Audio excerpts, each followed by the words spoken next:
Les trépieds de type GorillaPod sont très pratiques pour prendre des photos ou des vidéos avec des appareils légers, et ce dans des positions qui peuvent être acrobatiques. Cherchez l'intrus. Ils sont aussi utilisables sur d'autres types de matériel. Pratique au point d'envisager les utiliser pour supporter plein d'autres choses qu'un appareil photo et laisser libre cours à notre imagination. L'inconvénient, c'est le pas de vis commun aux appareils photo et donc aux trépieds. Son format n'est pas compatible avec les vis que l'on trouve habituellement dans le commerce.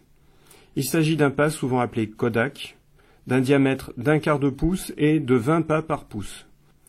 On l'aura compris, ce sont des vis qui ne sont pas basées sur le système métrique, mais reposent sur une norme anglo-saxonne. Quelques liens sur le sujet figurent dans le descriptif de la vidéo. On peut trouver des vis et des inserts compatibles avec ces appareils, mais c'est plus compliqué que pour la visserie traditionnelle. Dans une vidéo précédente, j'avais illustré comment modéliser des taraudages de petit diamètre classiques jusqu'à M4. Le principe est le même, mais en adaptant le modèle utilisé. Partons d'une pièce carrée de 25 par 25 et 10 mm d'épaisseur.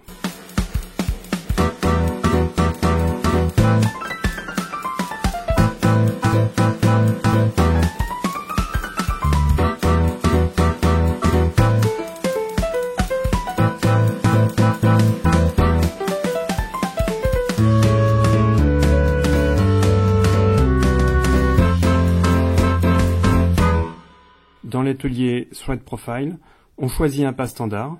Même s'il n'est pas métrique, il est tout de même standard. On sélectionne un taraudage interne.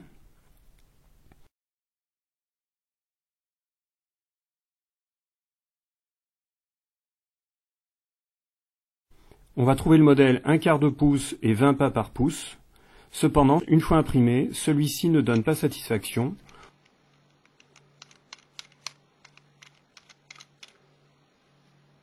On va donc prendre le modèle immédiatement au-dessus, 5/16 de pouce et 18 pas par pouce.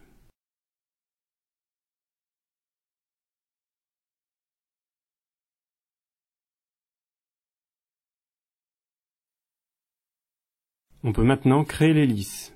Puis par l'intermédiaire de l'élément ShapeBinder, on crée le balayage.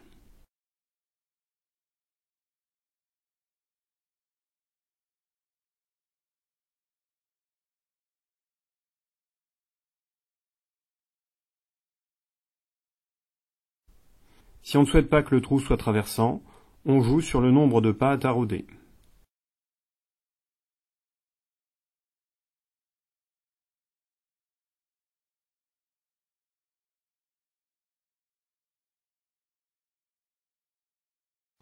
Une fois imprimé, on peut visser et serrer l'ensemble.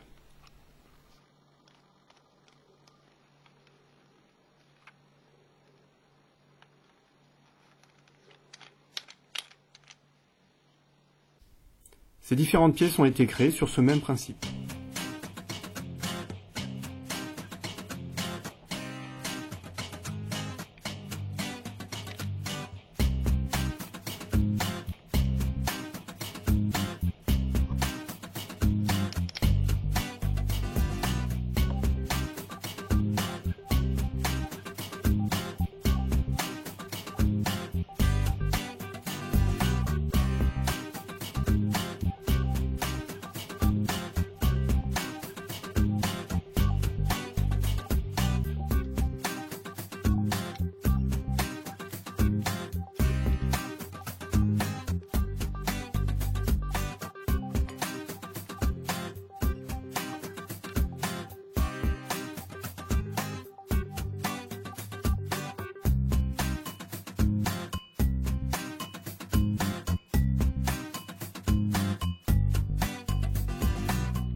Quelques compléments sur des petites manipulations qui peuvent éventuellement être nécessaires, en prenant pour exemple cette modélisation.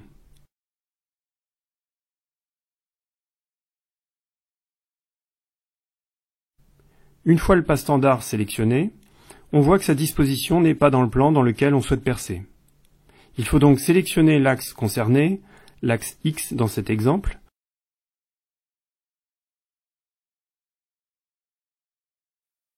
modifier son angle et effectuer un déplacement selon l'axe Z.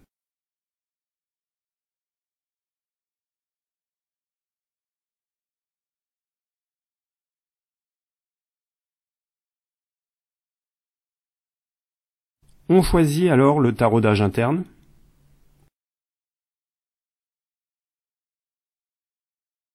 le modèle de taraudage,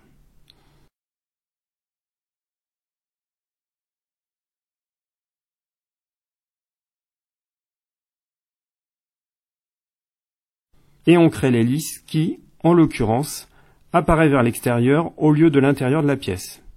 Il faut donc rajouter 180 degrés au réglage effectué juste avant.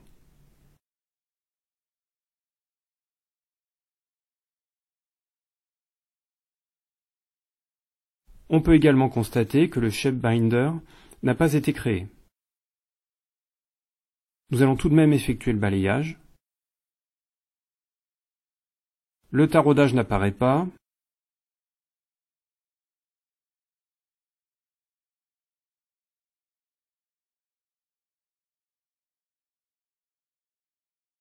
Et c'est même une vis pleine qui a été créée.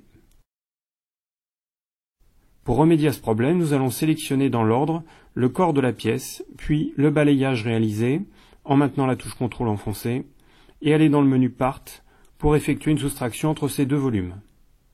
Ainsi, le taraudage est obtenu.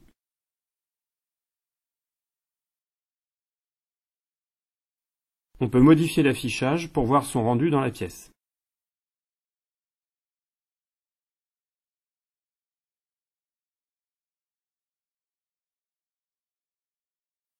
Pour créer le fichier .stl nécessaire au tranchage, puis à l'impression 3D, c'est le fichier cut qu'il faudra sélectionner. Si on souhaite modifier la pièce, par exemple en ajoutant une esquisse ou un congé, il faudra supprimer l'élément cut, faire la modification, puis recréer la soustraction. Sur ces autres modélisations, on voit que le taraudage avait été partiellement sorti de la pièce avant d'effectuer la soustraction.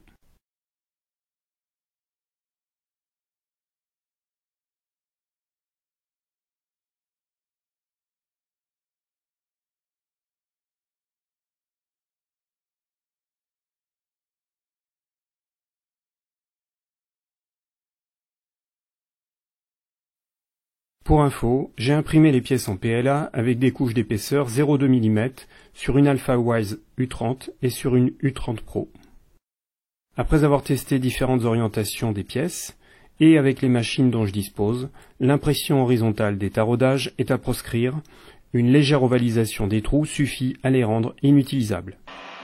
Les taraudages débouchant par le haut fonctionnent, mais pas aussi bien que ceux débouchant par le bas, qui eux fonctionnent très bien. J'ignore la raison de cette différence.